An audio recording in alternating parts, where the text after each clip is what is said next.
கரூரில் கடந்த மாதம் 27ஆம் தேதி தமிழக வெற்றிக் கழக தலைவர் விஜயின் பிரச்சார கூட்டம் நடைபெற்றது.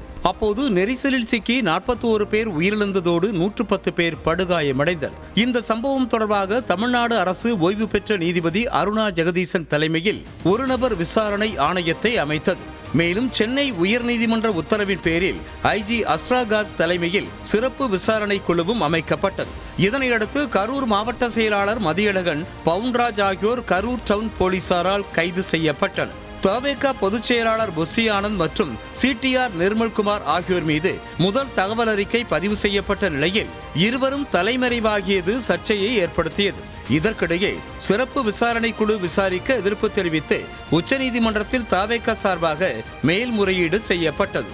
பாதிக்கப்பட்டவர்கள் தரப்பில் சிபிஐ விசாரணை கோரி மனு தாக்கல் செய்யப்பட்டது. இவையெல்லாம் ஒரு பக்கம் நடந்து கொண்டிருக்க, மறுபக்கம் இவ்வளவு நாட்களாகியும் பாதிக்கப்பட்டவர்களை விஜய் நேரில் சந்திக்காதது குறித்து கடும் விமர்சனங்கள் எழுந்தன. இதற்கிடையே உயிரிழந்தவர்களின் குடும்பத்தினருக்கு 20 லட்சம் நிவாரண உதவித்தொகை தவேக சார்பாக பாதிக்கப்பட்டவர்களின் வங்கிக் கணக்கிற்கு அனுப்பி வைக்கப்பட்டது.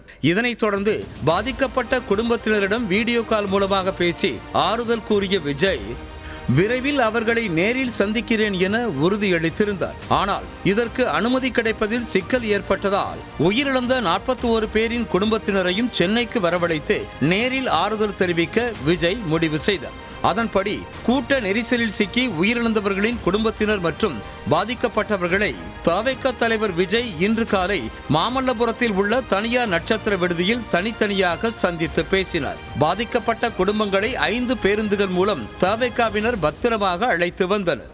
அவர்களை சென்னைக்கு அழைத்து வந்து மீண்டும் சொந்த ஊருக்கு அனுப்பி வைக்கும் வரையிலான அனைத்து செலவுகளையும் தவேக ஏற்றுக்கொண்டுள்ளது.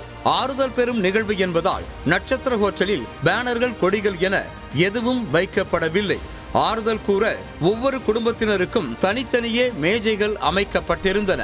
பாதிக்கப்பட்ட குடும்பங்களிடம் சுய தொழில், சொந்த வீடு, கடன் பிரச்சனை உள்ளிட்ட கோரிக்கைகள் குறித்து கேட்டறிந்த விஜய் அதை எழுத்துப்பூர்வமாகவும் பெற்றுக்கொண்டார். மேலும் அவர்களின் மருத்துவ, கல்வி செலவுகளை ஏற்பதாகவும், வேலை வாய்ப்புக்கு ஏற்பாடு செய்வதாகவும், கோரிக்கைகளுக்கு விரைவில் தக்க நடவடிக்கை எடுக்கப்படும் எனவும் உறுதியளித்திருக்கிறார். செய்திகளை உடனுக்குடனும் துல்லியமாகவும் தெரிந்து கொள்ள சப்ஸ்கிரைப் பண்ணுங்க.